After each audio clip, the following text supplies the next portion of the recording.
Welcome to Wildspire. You get to be a fly on the wall for my intimate conversations with entrepreneurs who are changing the world. I'm your host, Stephanie Benedetto, coach, storyteller, and unmarketer at The Awakened Business, helping coaches and change-making entrepreneurs unleash their inspired message and share it with playful unmarketing. I'll ask curious questions and explore uncharted waters with my guest today. Anything can happen when we step into the unknown of infinite creativity, and that's where we're going to play.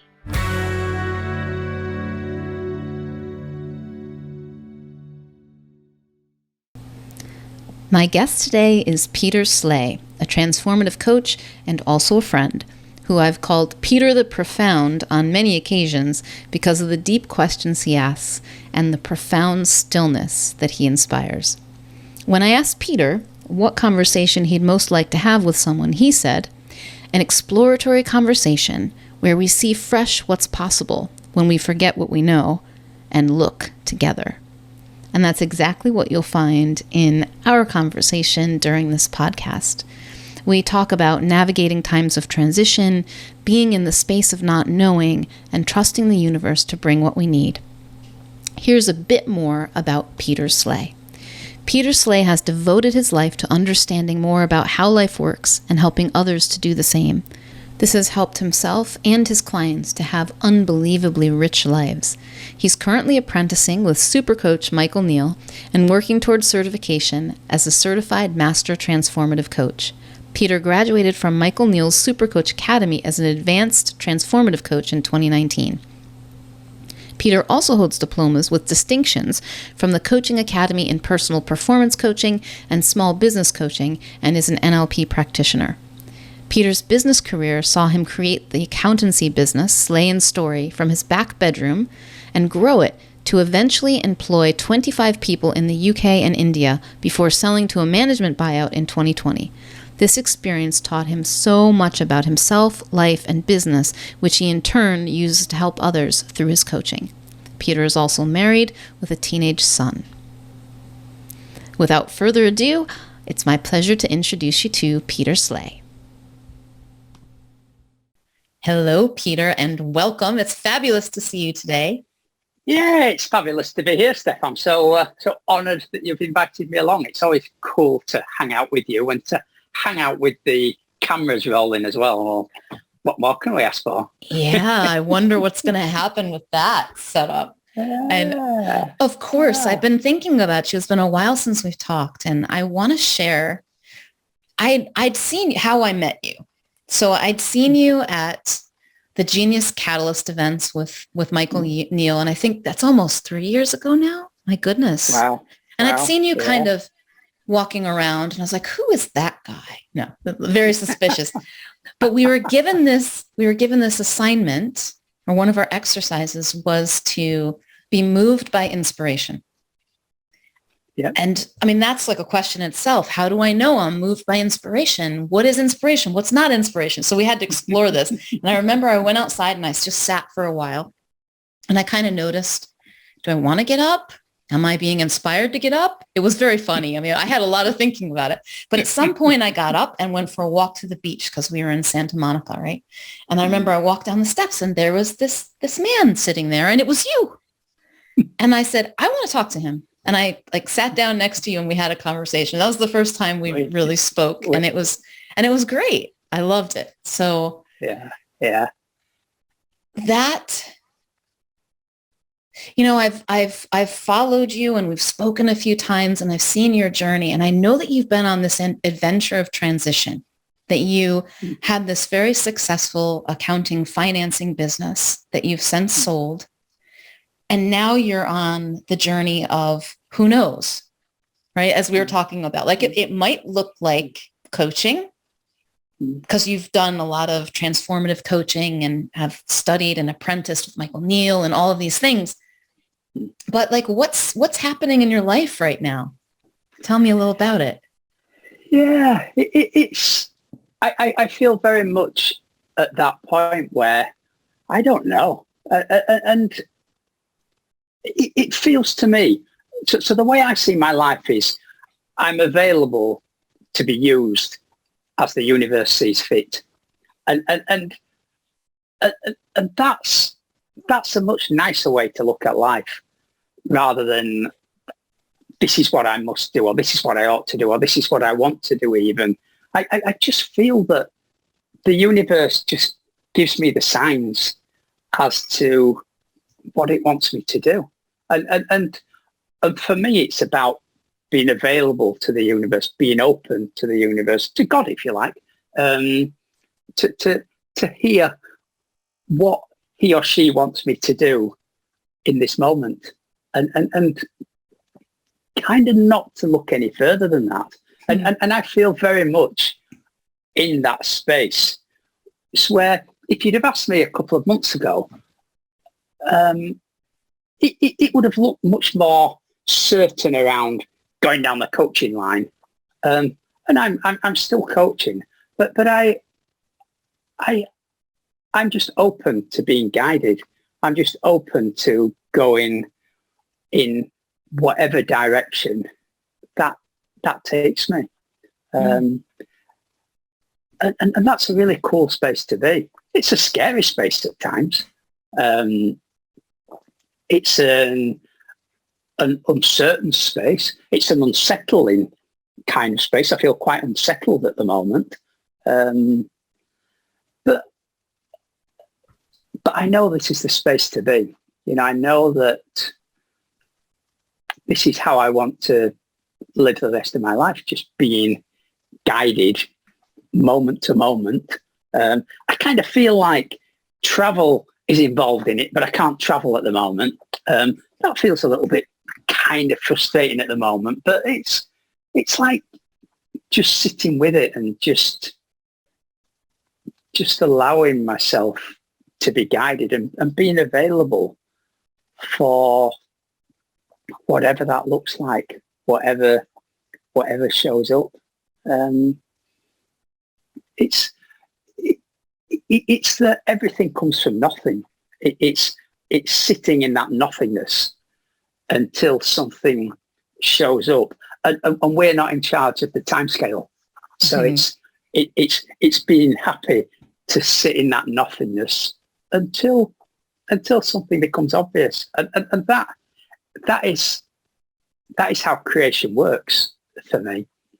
That's how beautiful creation works. That's how we thrive in life, rather than hammering through brick walls. And we can kind of get to places by hammering through a brick wall. It kind of works, kind of the Donald Trump version of being successful in life, without being political about this. But you said Donald Trump. I don't know if you could do that without being political. Yes, we can. Yes, we can. Yeah, he's but he's not the only. It's kind of this goal-driven. I must get through this wall, however I get through this wall. Whereas that doesn't look a cool way to live life to me. There's always ways to maneuver round rather than needing to go through. And that for me is around being guided. That is around hearing guidance, hearing wisdom, hearing in a direction, and being open to it. And that's a beautiful way to live life. And that's how I'm trying to live my life. I get caught up in thought at times. I get insecure at times. And then, life starts looking complicated when I get insecure. But when I can see that that's all that's happening, you're getting insecure. Just sit in the space and just hear the guidance. So I'm wanting to ask you about this personally, like what you're noticing. But before I do that, I'm putting a bookmark in that for myself because I want to come back to it. What do you mean by inner guidance and being guided? What is that like for you? Yeah, for me, Steph, it's a feeling. It's a feeling of knowing. It's a feeling of no resistance. It's a feeling that this is the path, as opposed to kind of stress, as opposed to resistance. When we wait long enough, it becomes really obvious. I've had a really cool example recently. Buying a car. So I'm buying a new car, and I couldn't decide what colour, what model, blah blah blah, all sorts of things. And I didn't force it. I just sat with it, and everything dropped away, and it became obvious. And I just went and bought the car. It was really obvious what to do, and that was a really cool metaphor of life. When we sit in I don't know, then objections kind of drop away, and it becomes clear.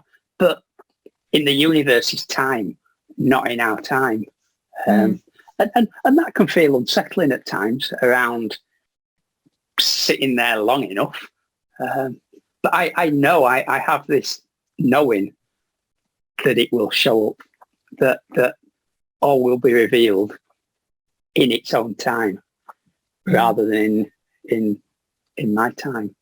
And it's the feeling that directs us. It's just the knowing, a feeling that's the knowing. Like, I thought of it for a while as a different way of living, as living from this guidance. But after some time, and now as I look at it, it seems like it's what we're doing most of the time, except when we're thinking about it, except when we're overthinking about it, right? It's the way that we just get up out of bed when we get up, and we don't think about, am I getting up out of this side? Am I going to, or we just take care of ourselves. If we have an itch, we scratch it. If we need some water, we go get a drink.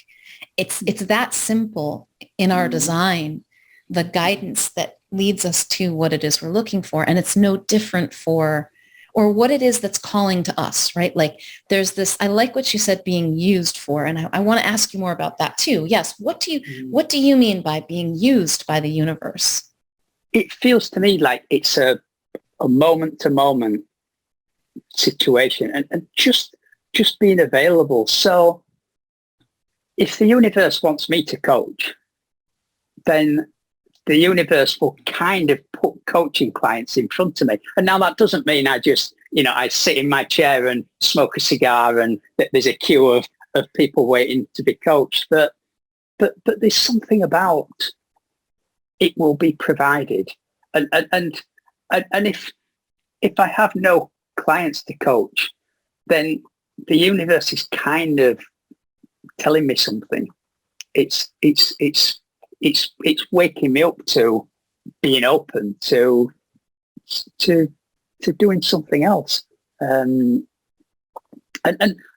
people tend to get fixated on what they want to do, rather than coming from a space of, universe, I am available, almost like use me and abuse me, just do with me whatever you want to do with me.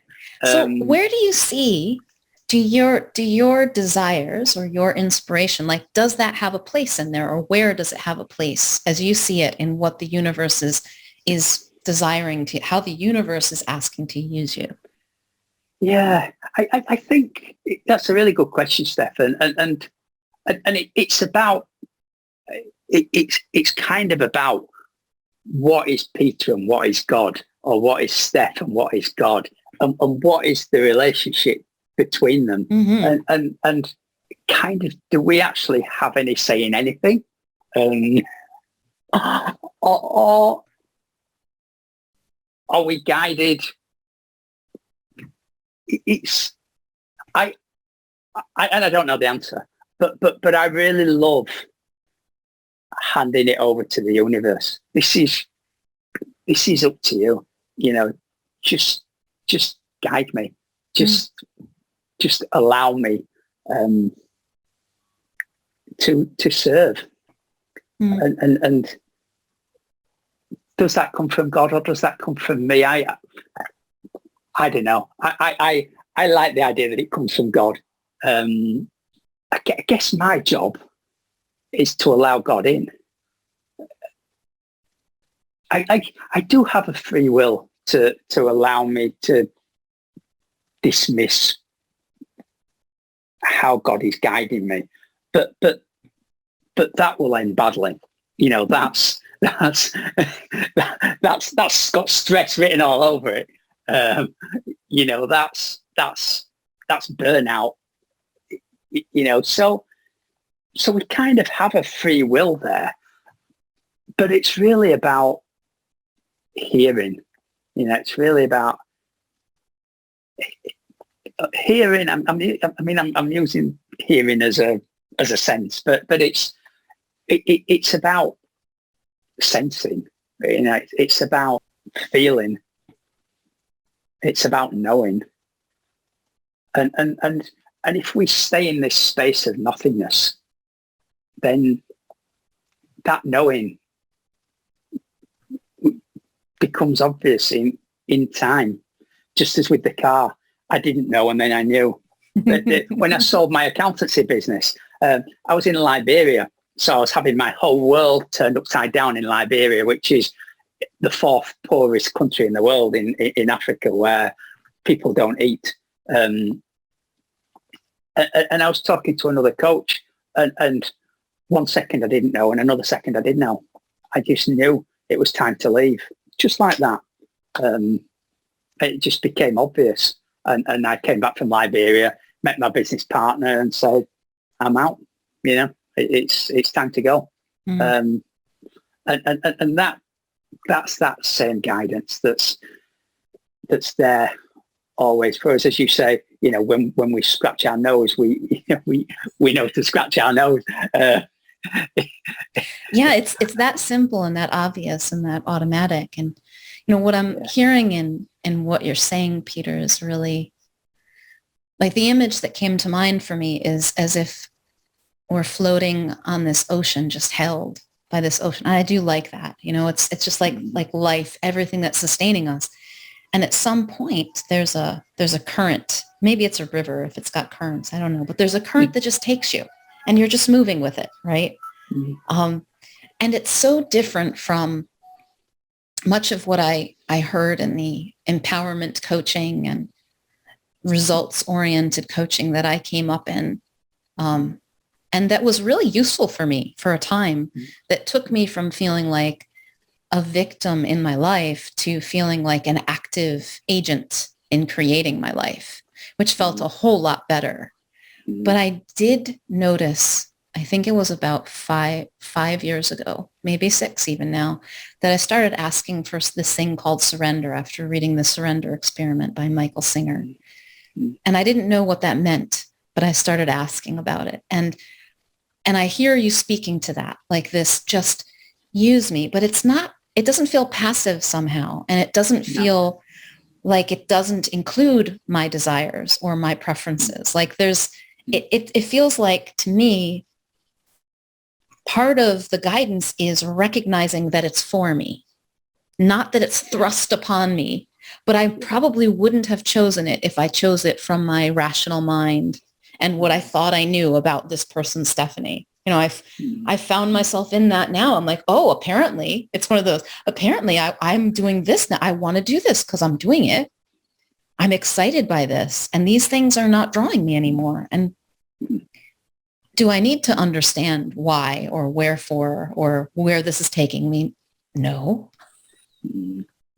I mean, I could try. I could make up lots of stories around it, but wow. Yeah. I love that stuff. And it there's a couple of things that come to mind there. One is that like life and business is never linear. So it's not about keeping growing a business.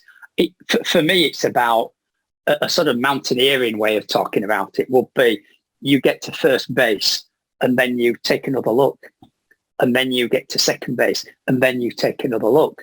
And the world looks very different from first base and then second base and then third base. And that for me is around hearing this guidance moment to moment. And the guidance will change from first base to second base because the world looks really different. And it's being open to that. It's not being closed down to I am a coach or some other identity that we kind of make up about ourselves. No, I'm a human being who's serving the universe. And that is a beautiful life. And a lovely saying that Michael Neal uses a lot is, we're off the hook then. And it kind of feels that way to me. So if my coaching business isn't successful, well, the universe wants me to do something else. I'm off the hook. And it's that's it. It's just being open and seeing that we can't fail in this game called life. That life is just around living in consciousness, if you like, just being there to be guided and just showing up moment to moment and hearing guidance.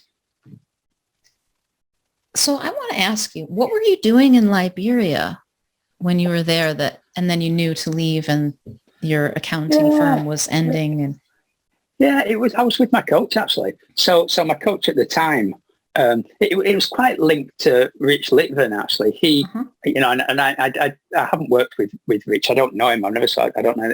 But the coach who I was working with at the time had kind of been trained by Rich Litvin, and he took these trips to Africa. So it was a slightly strange combination of charity work and self-development at the same time. There's something that kind of didn't quite sit. I never really completely understood. But from my point of view, it was a really amazing experience because what does it do? It creates new thought. It scrambles your mind and creates new thought, which is kind of what we do as coaches, I guess. And that was what happened. So I was there for 10 days, I think it was. I spent a large part of that 10 days in tears, and not from feeling sorry for Liberians because they don't eat every day. It wasn't that. It was just, I don't know, my whole life was changing in front of my very eyes. Any sort of thoughts of security that I thought I had was just like, oh, wow, and it completely scrambled me. And one of the things that came from this was it became really obvious that that this wasn't the place for me. This business wasn't the place for me. And when I look back on the business, that had come from flow. I'd never had a plan to grow a business. I was in the world of accountancy, which never felt right for me. And I gathered that if I was going to be in this world of accountancy, it was better to own the business rather than work for someone else. And that kind of gave me more freedom. And I was very good at business development, which is kind of what I did because I didn't want to be an accountant. So I hired other accountants to do the accountancy stuff. And my job was just forming relationships, which I'm quite cool at doing. And that whole 15 years experience, which was what it was from setting up in my back bedroom to selling out to a management buyout, 15 years, I felt so guided in that. I didn't know at the time. I had no idea. I had no understanding of inside out or three principles or, it was, but I was so guided in that way. When I look back, I feel like the universe so had me.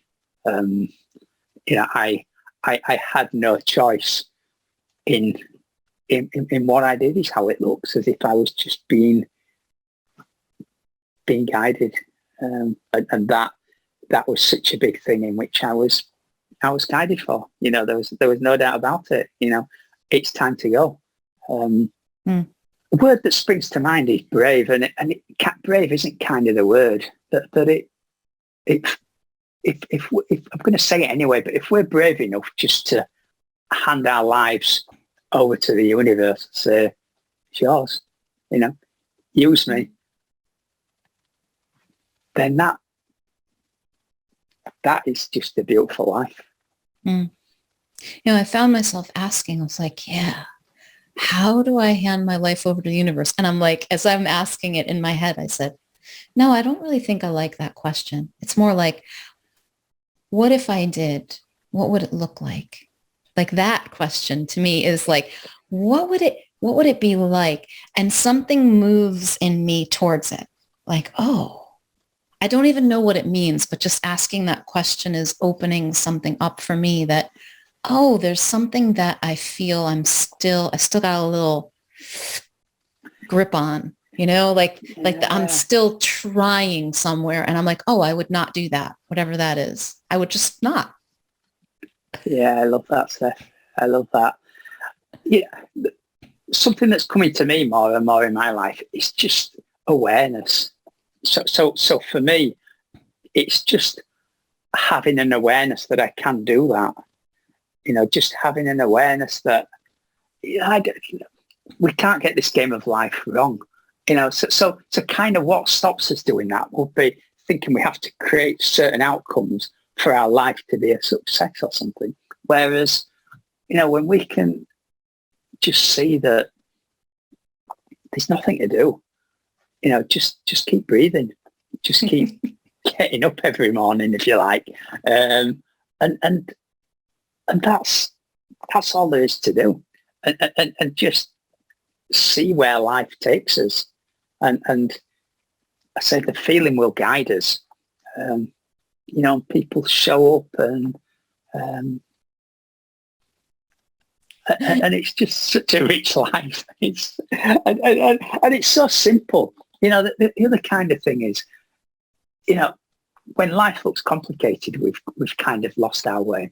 We've tried to take over the reins. We've tried to control life. But life is really simple when we hand it over. When we can be aware that that's available to us.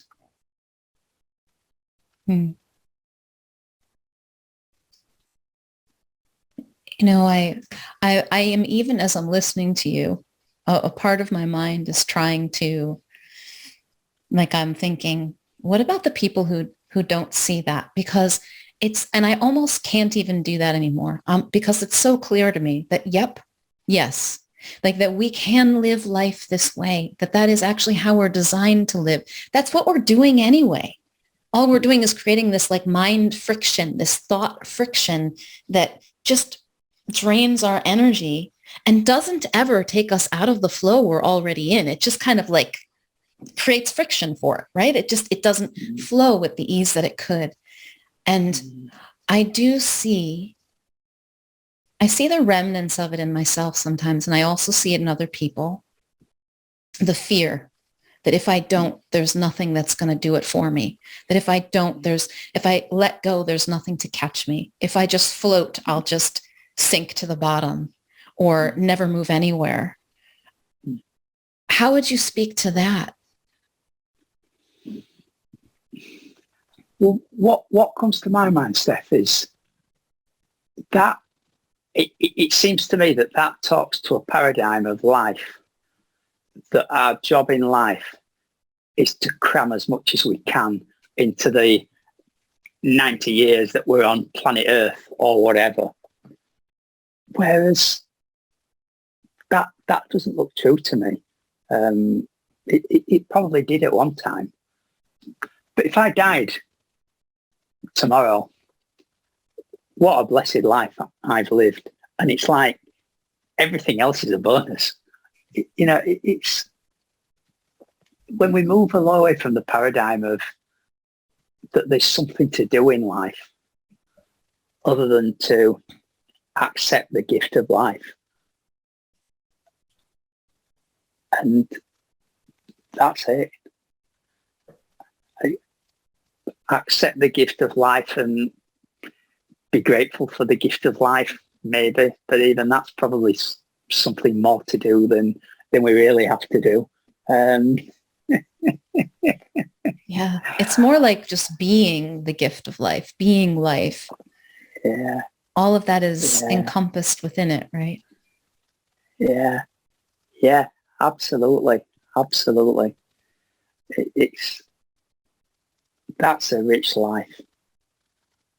And you know, and the irony is that from that space, we create lots of cool shit, which when we see life as being about creating lots of cool shit, then it becomes tough. Yeah, we've got it backwards. I was just seeing this and exploring this morning that, so many times we're out to create something because we think it's going to get us what we're after. We're going to get that feeling, that connection, that belonging, that happiness, that accomplishment, that success is when I do this, then I'll have it. Instead of being in this space, which you're describing as nothingness, but it's like this everythingness nothingness, right? Mm-hmm. That has everything we're looking for. We don't turn into a puddle of mush. We actually have what it was we were looking for. We know it. And then from there, we create. Like it is natural to move forth in creation from that. And we create abundantly and joyfully. And not from a place of need or misunderstanding about what it is that we're looking for and where we're going to find it. And like, that is very different, shifting from thinking that I need the things outside to make me feel to going to the feeling itself, which is not an emotion so much as a space. Yeah. But it has a beautiful feeling to it. It is very beautiful. And I am just in love with more and more and more of us relaxing into it so that we can create from that place. Because I do love the game of creation. And it's not necessary, but it's just a part of what we do, whether that creation is making ourselves a beautiful breakfast or a baby or a business or a garden. We're just going to be drawn to do it. Yeah, that's beautiful stuff. The way I would summarize that is the difference between creating to verify our okayness and creating from a place of okayness, absolutely assured.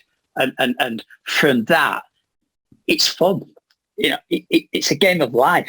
It's Michael Neal talks about playing with the bank's money, and it's kind of, that's how it is. It's light and it's fun, and it's about enjoying the process, not chasing outcomes.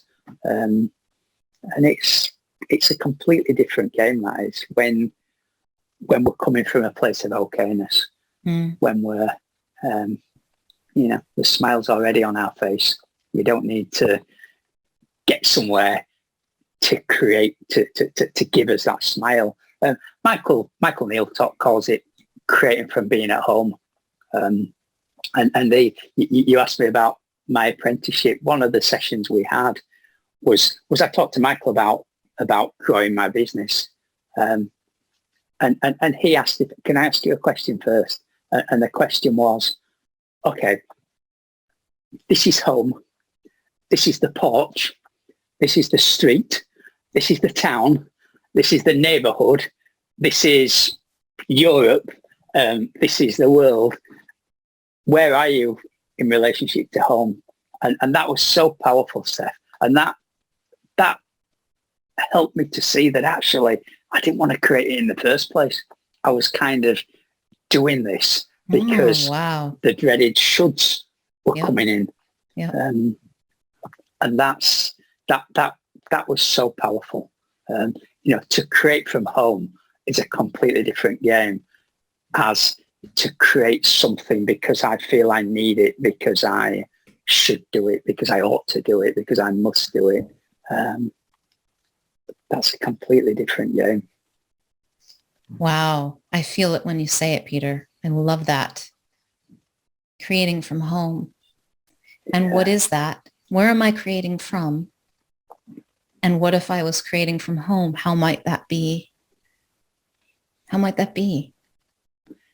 And there's no need to create when you're home either. That there's no drive. There's no desperation. You're already home, but you can create beautiful things, but you don't have to. I love that so much. It's not that we ever need permission or there's even permission to be given, but to allow ourselves to, I think before we started, you were talking about limitation and like just, there's no limitation. Like I am open. I am here. I'm home already. Use me. If there's something that you'd like to use me for, like show me. Yeah, that's perfect. That's beautiful stuff. And that's it. That's just a gorgeous life.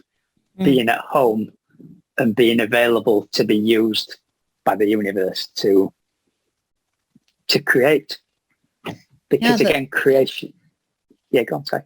Oh, the beautiful paradox in that I found is that the more I make myself available to be used and going and like relinquishing my ideas of what it should be, the more of an experience I have of what I might call myself.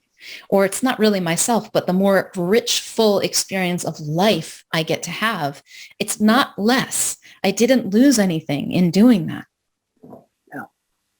No, that's gorgeous. That's, the more we experience ourselves is when we lose self-consciousnness, which is kind of, ironic. The course I met you on, Steph, that was so powerful for me, Michael's Genius Catalyst. And we were looking at the nature of creation there, weren't we? And Michael spoke about creation being 100% reliable, but 80% unpredictable. And that is so cool. And that is the space that I feel in the moment. Just realizing that it is unpredictable. So when I talk about being available to the universe, about handing myself over, I think it's that. I think it's recognizing the unpredictability. Yeah, I could be a coach, or I was inspired on TV the other day. I saw this guy who was renovating trainers for homeless people. And that brought a tear to my eye. And I thought, wow, how wonderful is that? And that is the kind of thing that comes to us when we're open. When we're open to... Can I play at something really random for a second, Peter? You can play anything, Steph. So you just said that, and something came to me around what you said earlier with this experience in Liberia and how there was this charity work that was also personal development, but something about it didn't feel like it didn't quite work for you. The balance wasn't right, or it wasn't connected or something. So I'm wondering if there's, like, if you could bring something to that, like what if you brought what that was attempting at, something like what that was attempting, like charity work that is not just about meeting the needs of people, which is gorgeous in and of itself, but it's also inviting and facilitating a deep transformation in the people who are doing the charity work and the people who are the recipients of it equally. But it's not artificial. There's no artifice in it. There's no trying to push these things, tape these things together that don't belong. It's actually the same thing. I've been talking with people here and there lately about, like, when we know that we're home and we create from that place. And I know that for me, I'll speak for myself, for a long time when I didn't know I was home, when I didn't know I was safe, I didn't really look at the world. I couldn't. It was too scary. It was too big. And, I could look at someone in front of me and connect with them. But if I looked further than that, even big events like 9/11, I just didn't even feel it. And I lived in New York at the time, and I was close to many people who were affected. And I didn't.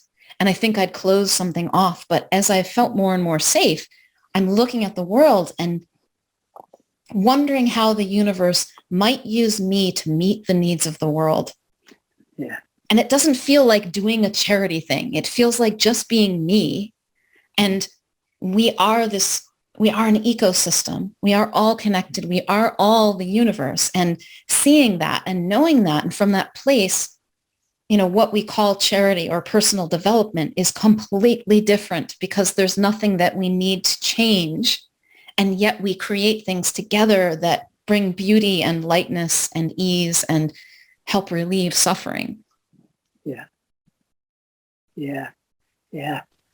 Yeah. There's something really speaks to me there, Steph, around I can see something in myself that I'm not playing full out with this, that there's something that's holding me back from playing full out in this. One is that I don't know what this is at the moment. But there's also something gets in my way about obsessing about creating a business or creating money or something like that. Whereas, I'm in a fortunate position. I've probably told you this before, where I've made my money through business, if you like. I don't need to earn any more money. That doesn't mean to say that I don't like earning money, because I do, but there's something that holds me back from playing full out. And I think this is kind of what I'm talking about, really, about there's something out there, almost like that's got my name written on it. And it's like, it looks beyond building a coaching business, which is kind of where I've been playing at. And you know what though, Peter, I don't think you're not playing full. It hasn't. I mean, yeah, there's some thinking, like everybody has. There's some thinking about I should be, and therefore I am not, and then therefore I'm not playing full out, or I kind of want to, but I don't, I just think whether it's sparked in this conversation or somewhere else, as soon as you catch the spark, I see you on it. You're going to play. Once you know, you tell me, are you gonna? I think you are. Yeah. Like as soon as you know, and you don't know yet. Yeah. Yeah.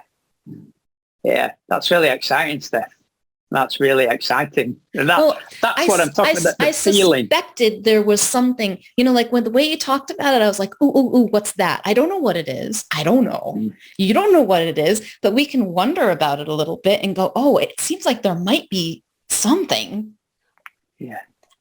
And that's it. Like that's the simple thing. I love to talk about the creation of that's always happening in the now, right? Like a lot of times, and I think so many of the people I talk to are future thinkers. Entrepreneurs are often visionary. They have big vision, right? And they're like, and there is a beautiful power in that.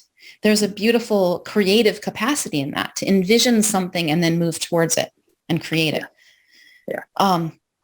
But it seems sometimes if I'm only looking to the future, I'm not noticing what's happening now, which is the only thing that's happening, which is the thing that leads me towards whatever future that I'll never know. I can't predict, right?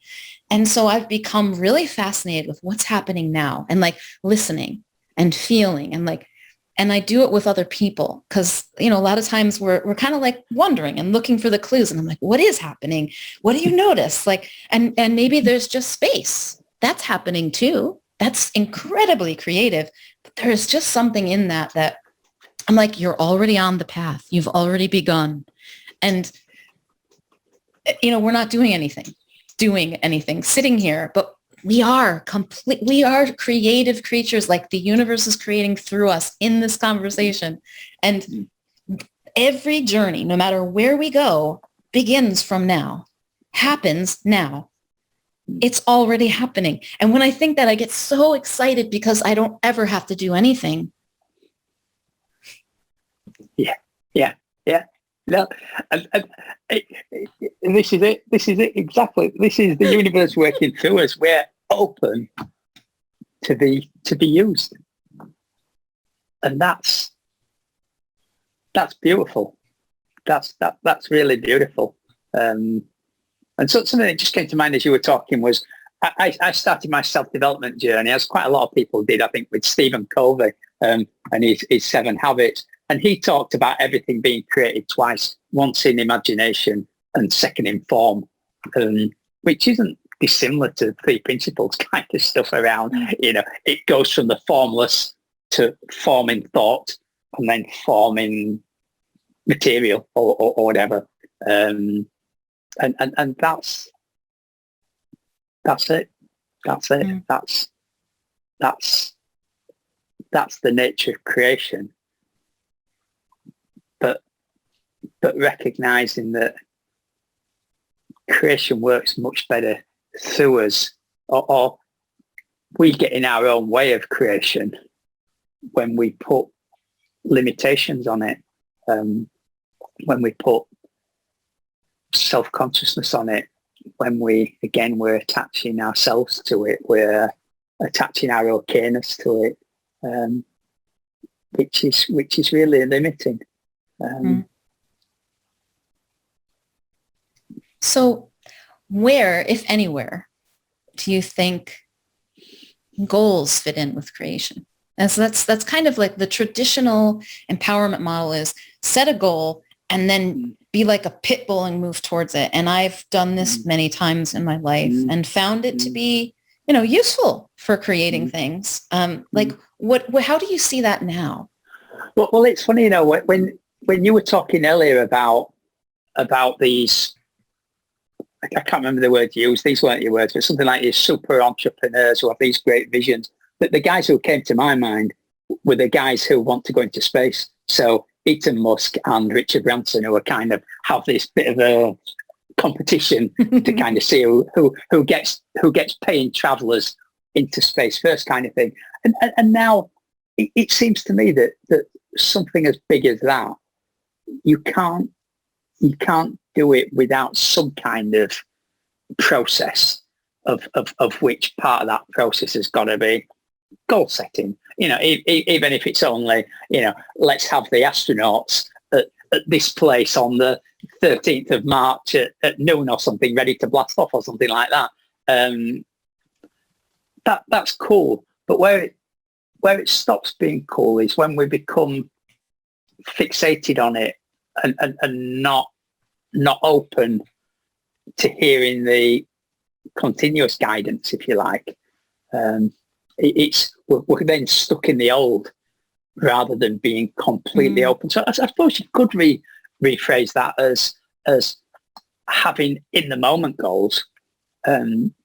So this is my goal as it looks in the moment, but I recognize that the nature of thought is that that's going to change in the next moment and the next moment and the next moment, and I'm not going to hold on to that.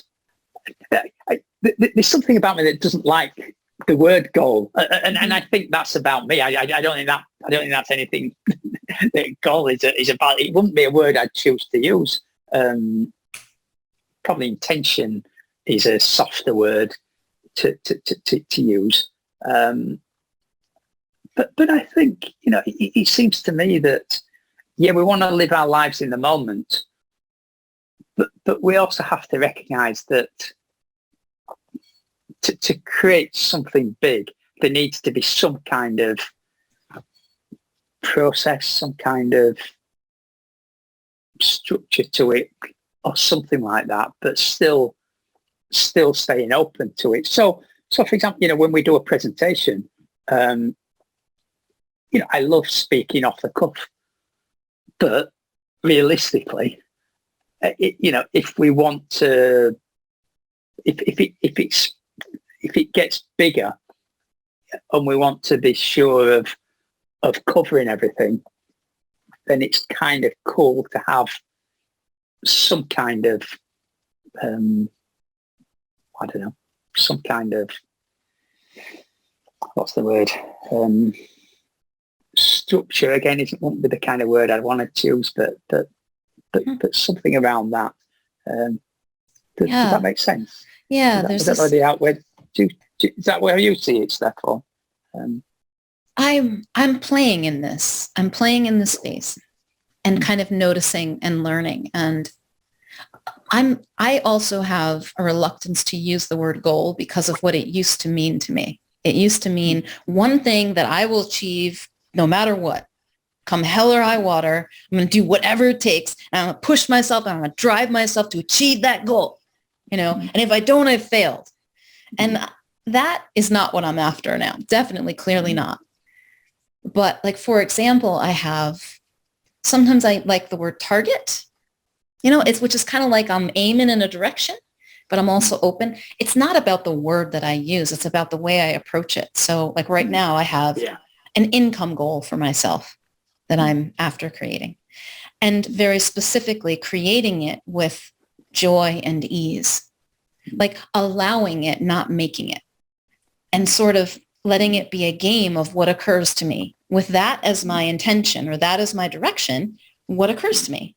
It doesn't have to make sense, and I could change at any moment. And that's what I keep hearing in what you're saying. And I noticed this a couple of years ago when I started really paying attention to what we're calling inner guidance, and that it would change from day to day, like literally. And I was, what? Does that mean I got it wrong? But it's real time based on all of the information. And as you're saying, I like that mountain metaphor. If I'm climbing a mountain and I get to a certain spot, I have a different perspective. The vista is different. I see all kinds. Of course, the guidance would be different because now I have different information coming in. And it's being willing to receive the information of the moment and take that direction rather than some preordained destination that I set a week ago, a month ago, a year ago, 10 years ago, and letting that inform me. So there's a power in creating this intention, this focused intention that allows us to create something, but then the having that balance of in the moment guidance and just noticing when it shifts. And sometimes it can be as quick as, I'm doing this business. Nope, I'm not. It's time to let that go and move in this direction. It can be that abrupt from moment to moment. And it doesn't mean we did it wrong. Because we can't, as we were saying, we can't. No, that's right. And the big thing seems to me to fit with that, Steph, is around not pinning our okayness on this. Yeah. So if our okayness depends upon us achieving our income goal, for example, then we're into a striving life. We're into a life that of strife, of stress, as opposed to this life of joy where we're being directed to, fulfill our piece in this perfect universe. And that's kind of how I see it, that we all have this place in this perfect universe. And if we get fixated on what we feel we should do rather than what the universe has lined up for us, then we're almost throwing the universe out of balance. I mean, we can't throw the universe out of balance, but we're resisting how the universe kind of runs. It'd be like a tree resisting its leaves falling off or something. It's like, no, this is the way it works. That's the way it looks to me. Oh, I love it. Peter, thank you so much for sharing all of this. This has been a gorgeous exploration. It has. It's been an absolute joy and a real revelations for me, Steph. I've seen some new stuff here, which is fantastic. It's beautiful. It's so great because I can feel the new stuff, but I don't know what it is, and I don't know where it takes me, and I don't know what kind of impact it has on my life. I get to see as it unfolds, but yes. And I'm wanting to ask you, if you're going to invite someone who's listening perhaps, to have a conversation with you, if you'd like to do that, if you wouldn't, just nix it, and that's fine with me. But if you'd like to invite someone who's listening to have a conversation with you, what conversation would you love to invite them to have with you? Oh, wow. So this will be a joint exploration.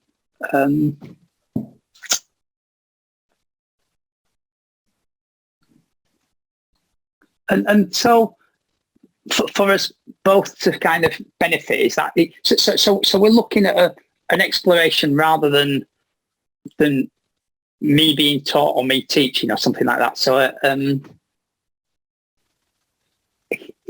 it will be something about freshness, about taking a fresh look at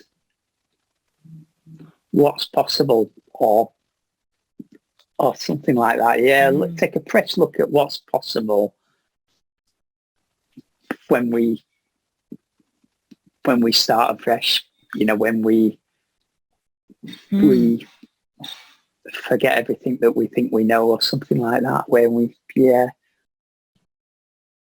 That's beautiful. So this exploratory conversation of what's possible when we forget what we think we know and we look fresh, what happens? Yeah. That's beautiful, Peter. I love it. And I think this place that you're living from, this place that you're creating from and in personally right now, but also it sounds like you're in this for the long haul. You're liking this. It's a perfect place for someone for both of you, both conversational partners, as we have, to engage and look and explore and see something fresh that maybe we've missed before. That is so, so powerful. Instead of running the old scripts that, the old thinking, and bringing it back that we've thought again and again. Oh, I love that conversation. Cool. So if someone hears that and they're like, yes, I want to have that conversation, how shall they find you? Well, I hang about quite a lot on Facebook, Steph. And my name, Peter Sleigh, on Facebook, or my website, which I'm actually working on updating at the moment, because there's quite a lot of old stuff that I'd kind of done in the past that's still on there. But my email is peter@businessandpersonalcoach.co.uk. Those are probably the best ways to contact me. Beautiful. Yes. You're not a hard man to find, thankfully. I don't hide. Yes. I love that about you too, Peter. Like, I have not been on Facebook for 3 months, but when I was, I would see you in my feed and just always sharing what you're up to. I'm attending this gorgeous conversation with, listening in this program and that program. And I'm like, it was just so lovely. Like, you're sharing those bits of your life and what's happening with you. So no, not shy, but also not me. I'm so great. Just sharing. Yeah, I love being around people. It's interesting. I remember one of the big things around coaching that Michael taught me was encouraging me to coach in the same way as I sit down and have a coffee with someone. Mm-hmm. And that's what I love doing. I just love spending time hanging around with people. No one more so than yourself, Steph. It's such a pleasure for me when we talk. Unfortunately, we live in different continents, so we don't get to meet up too often. But well, eventually they have these things I hear called planes, and eventually we will go. I would love to come to the UK. I have never been, so perhaps we'll make that happen when it's happening, when the time is right. Yeah, that would be awesome. That would be amazing. If you could do that, I will make all the arrangements for you in the UK. That would be amazing. Oh, awesome. Well, thank you so very much, Peter. This has been beautiful conversation. I so appreciate you. Pleasure. Oh, it's my pleasure. It's been gorgeous, Steph. I appreciate you as well. Thank you very much. Thanks so much for joining me for today's Wildspire conversation. If you'd like to receive a weekly Wildspire email from me filled with inspiring stories, unmarketing experiments, tips for playing your way to impact and income without the hustle and hype, insights from my spiritual business journey, and more, go to theawakenedbusiness.com/Wildspire. Until next time, may you know yourself as the gorgeous wild creation you are.